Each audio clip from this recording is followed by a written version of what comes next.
Rob, Yeah. your just initial thoughts on the news. Wilder Ortiz 2 being Fox, pay-per-view, not on Showtime, and Showtime passing on it, according to them. Yeah, I mean, we kind of knew this was coming. We've been reporting this for, Mike Coppinger's been putting stuff out there, and then there was Lance Pugmire in the Q&A. He gave out that it looks like they're going to announce it on Spence Porter fight night, which lends itself to think Fox are announcing it on Fox because it's on Fox and things like that. So that part's no surprise. But I mean, as far as Espinosa walking away, I'm sure that's the case. Although we did hear they were supposedly battling it out. I don't know why it's taken till the week before they're going to announce it to decide we're walking away. Surely they can run the numbers and figure it out.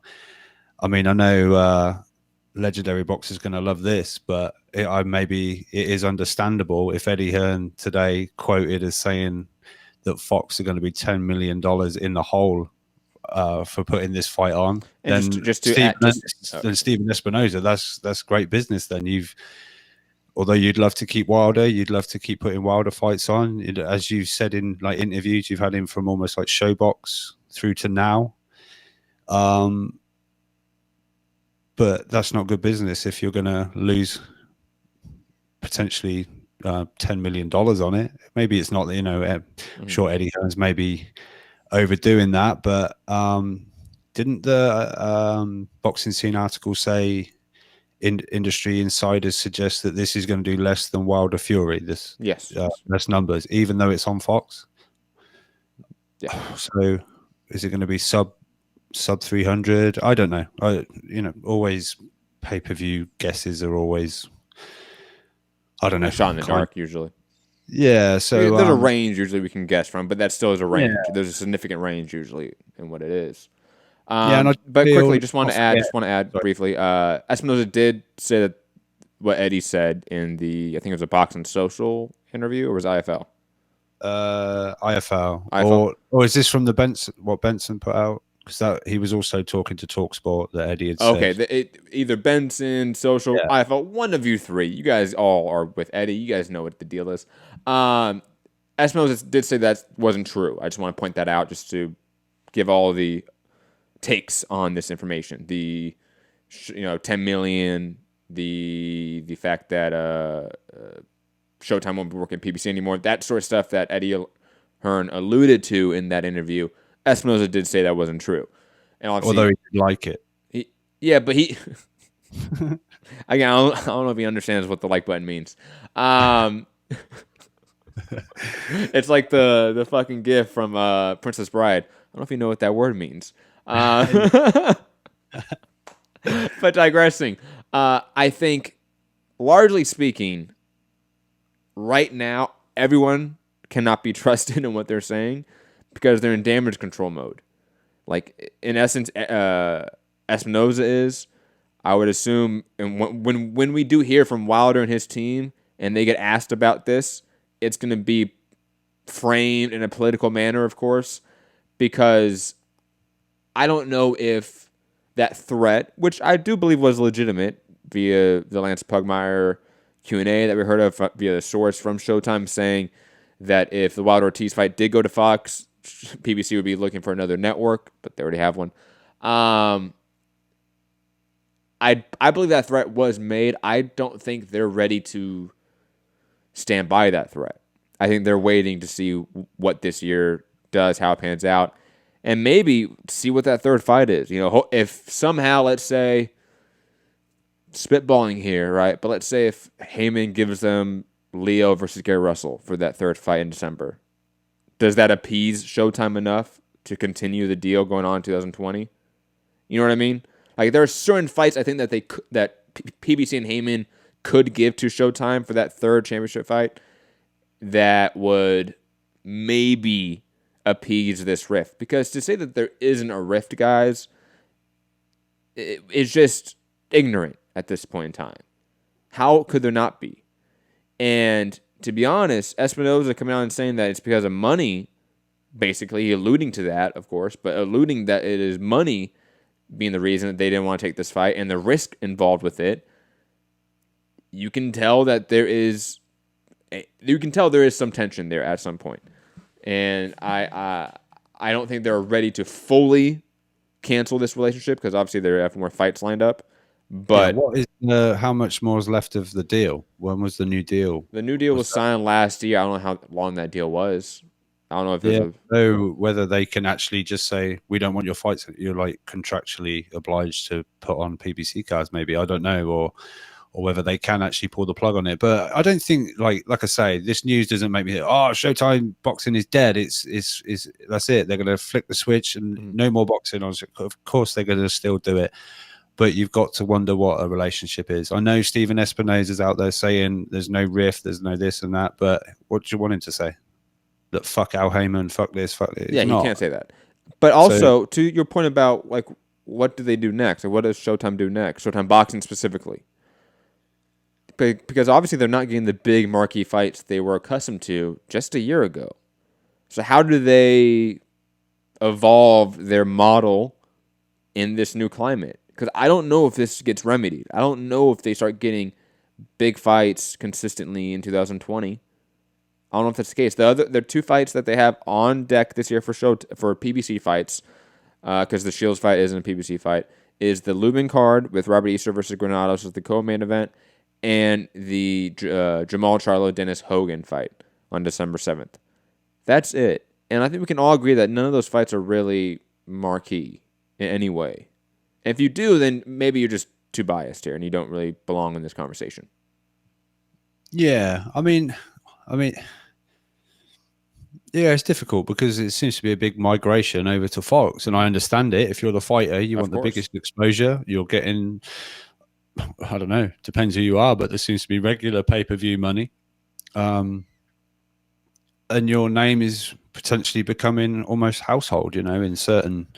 But obviously, if the Mayweather Showtime relationship is what we think it is and really super strong, I can see Tank Davis remaining with Showtime for the time being. Anyway, obviously we'll see what happens as regarding Showtime and their involvement in boxing. But I mean, Eddie, again, I'm just reporting what he said. But Eddie said today there was a insider sort of rumor that Fox didn't want Gervonta Davis.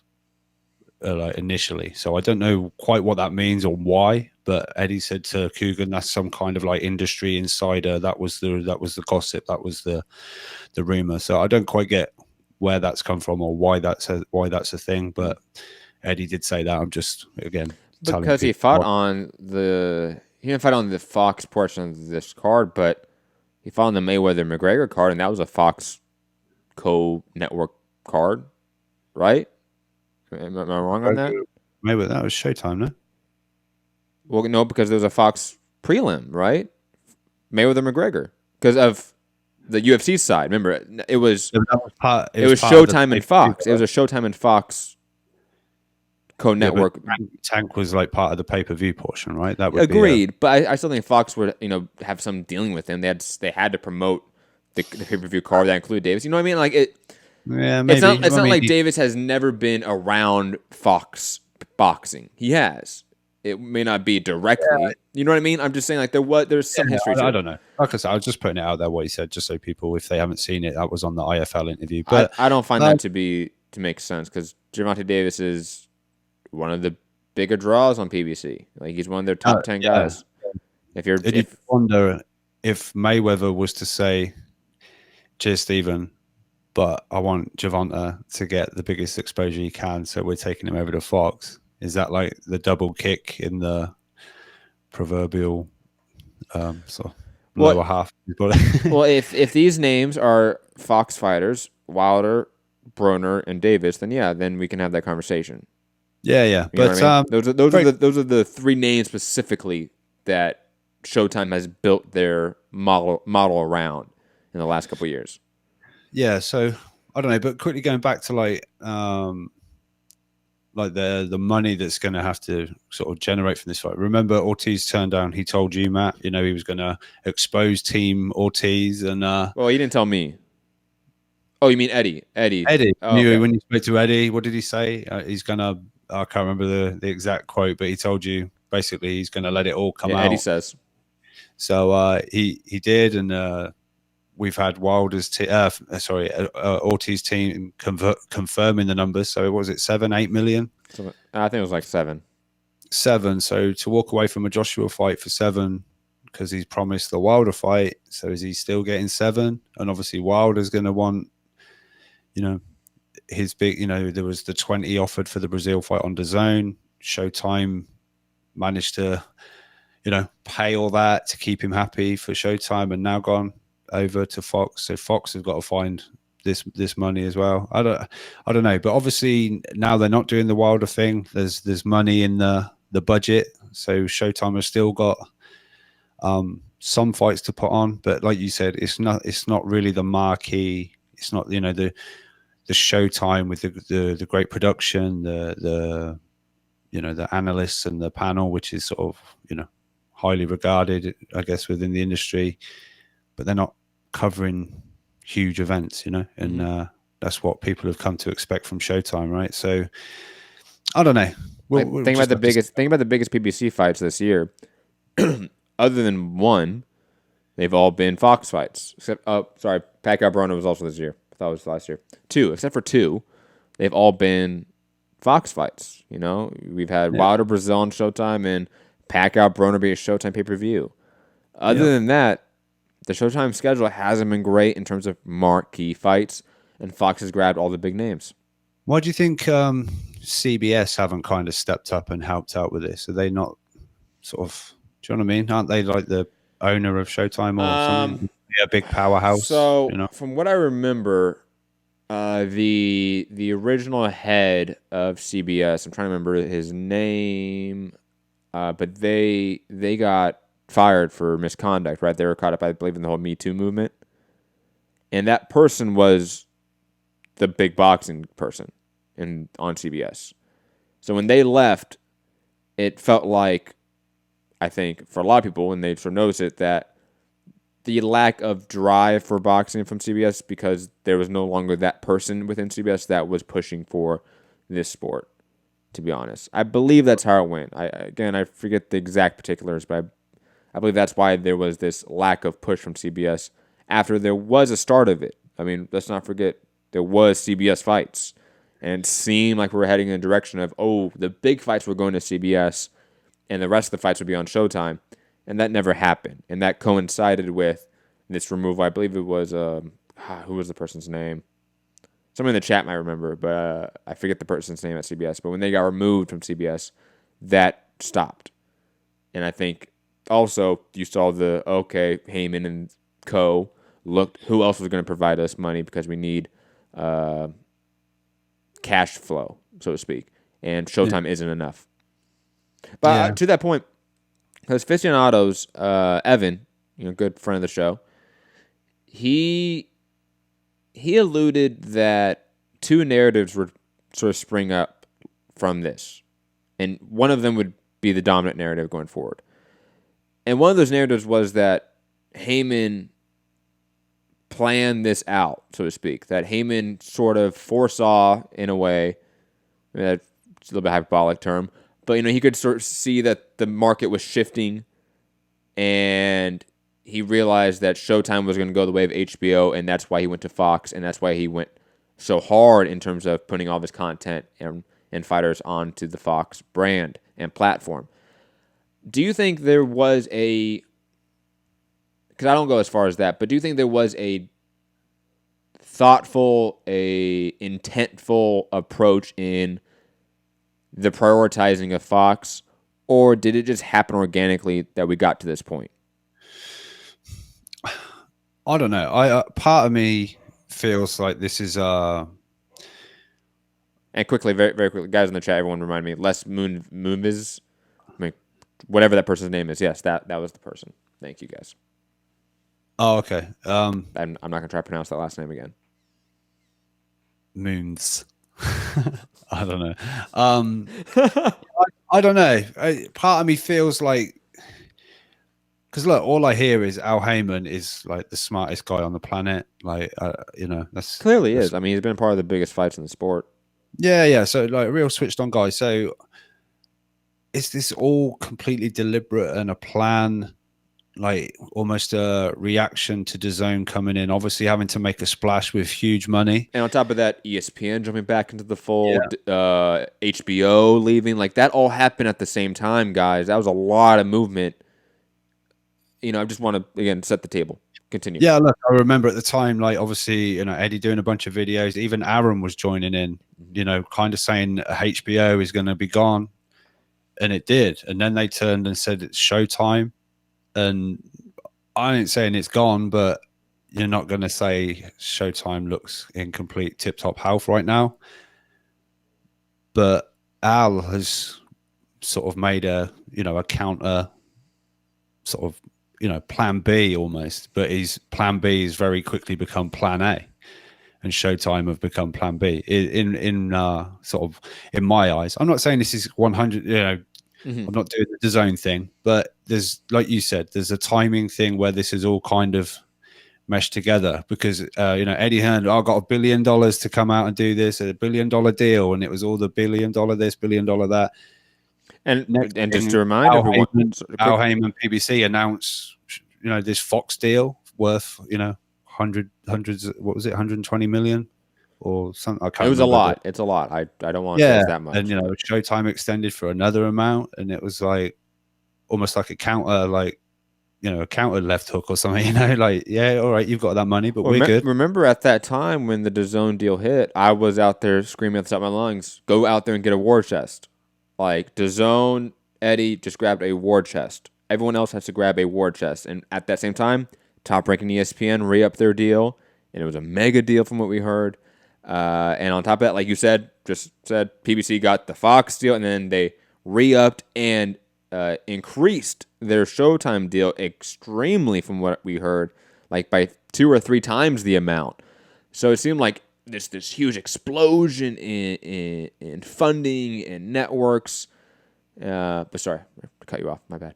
No, it's fine. Like you say, Showtime, wasn't it like 20 odd million, and now it's gone up to like 60 or 70? Yeah, something like that. Yep. Something like that. I'm sure someone in the chat knows the numbers. Rough numbers at this point. We don't have the exact figures off the top of our heads. Well, I think some know the exact ones. Been quoting them since it happened. Yeah, so I think everything's all linked to, like I say, the sort of DAZN coming into the market, throwing big money around, and everything's kind of been a reaction to that, and rightfully so. It's a good business move. Otherwise, if obviously we know Al Heyman fighters love Al Heyman. He looks after his fighters, and they seem to be very much like Al Heyman fighters. Yeah. I think they know from everyone I've talked to, like Keith Thurman, Sean Porter, Earl Spence, the guys that we often talk about as Al Heyman guys. The way they talk about Al Heyman, the specific examples they've given me in terms of how he has helped them individually in investing money outside of boxing and being financially stable outside of the ring, I understand why. Because he does act as like a personal, like, financial advisor on top of... He's a manager. Yeah, he is a manager, technically speaking, but he does a lot more than other managers. Because trust me, you know what I mean? Like, he fulfills a lot of roles that back, 10, 15, 20 years ago, you would have to have 5 other people do, to be honest. Yeah. I mean, look, he bought out Ruiz's remaining contract from ESPN, right? Yep. And Tim Smith said the other day when Ruiz came over to PBC, he was looking for somewhere to stay. He didn't. Things were pretty bleak. Yeah, it was. Yeah. They took him in, they paid off his contract or whatever, and now look, rolling with the Rolls Royce Phantom or whatever it is, and the mansion and the jewelry, as Eddie keeps like to point out. Look at you with your jewelry and that, good on him, And like I say, Al Heyman's afforded him that opportunity. He didn't stop Ruiz trying to go and win the bouts. Nope. I think at the right time, I think Al is willing to let his fighters go elsewhere. Certain fighters, I don't know about all of them, maybe, but A vast or make majority, a yes. deal, Yeah, vast or majority, make yeah. a deal. So yeah, no, Just but I do feel a quick example, like the Luis Ortiz one with AJ. Like we all know that wasn't Heyman's fault. That was clearly what was the other promotional company that oh, shit, I know what you mean. I can't think now. and Luis DeCubas Jr. Like it was a lot of other people involved that like fucked up that scenario, and it seems like that's a situation that does happen time and time again where it's not necessarily these individual people like Eddie, for example, that's fucking up a fight, or maybe Bob Arum specifically are fucking up a fight. It's these managers, agents, Yeah, other people involved with I've the heard, teams. I've heard Eddie say it. I've heard, I think Frank Warren say it. I've seen a number of people said it would be so much easier if we didn't have to go through managers sometimes, like just to get things done, Managers are important, but they are just it's another wall to get through for fight Yeah, negotiations. yeah. I mean, look, Eddie had a run in with a female fighter manager just recently, trying to get his girl to rematch. I mean, fair enough, but like you're there, you've obviously agreed shit. You flew over. Don't try on the table. But anyway, sort of getting off the point. But yeah, Showtime. Let me ask a question just to sort of circle up the conversation. Then we're going to jump off. 2020 is the PBC Showtime relationship reinforced, meaning is PBC going to now reinvest back into Showtime somewhat? Maybe not back to what they were. Obviously, they can't. They have another network now, but give them more fights than what they were accustomed to and what we were accustomed to in 2020. Or do we see a further deterioration of this relationship in 2020? I really don't know because we expected these fighters to chop and change, so go between networks. Like this week you're on, Fox. Next time you're on, there'll be. And listening to Espinoza interviews, it kind of felt like that. That's what we were going to get. I think that's what he was led to believe for sure.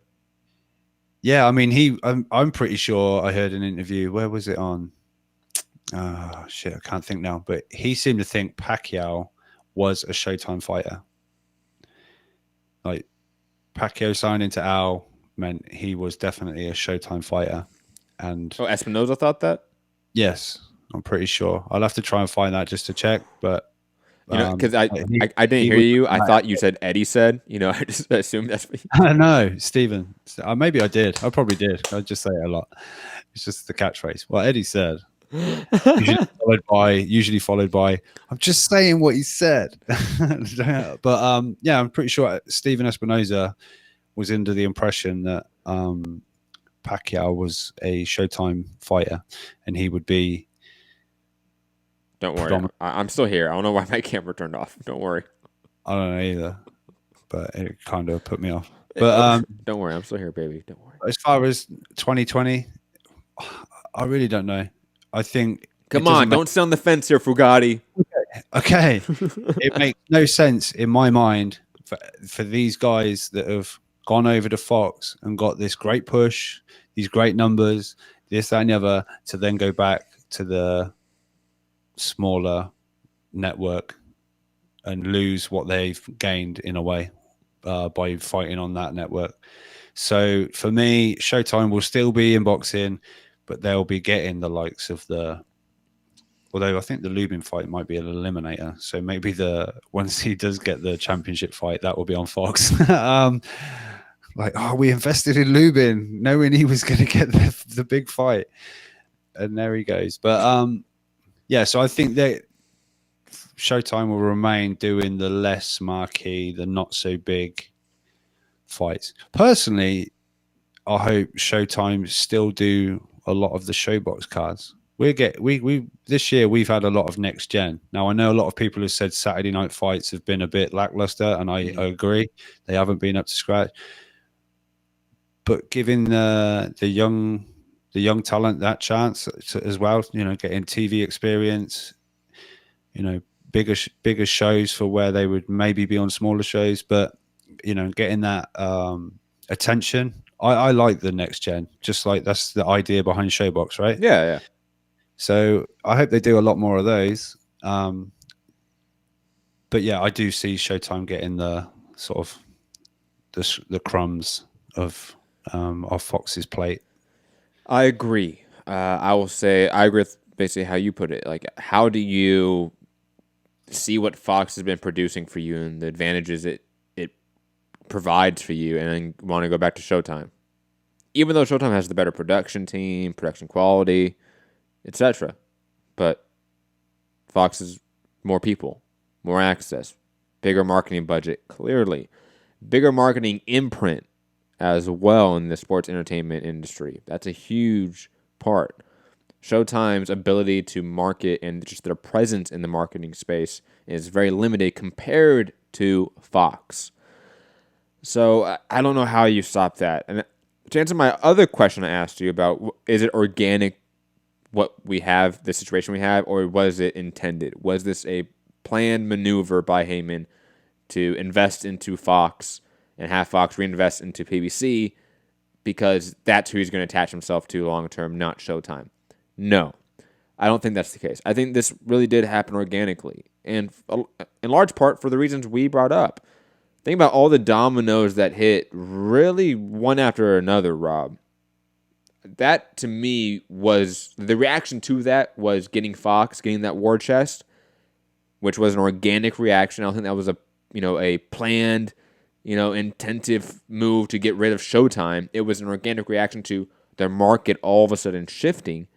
And then on top of it, I think really quickly in this deal, they realized, oh shit, Fox is great for us.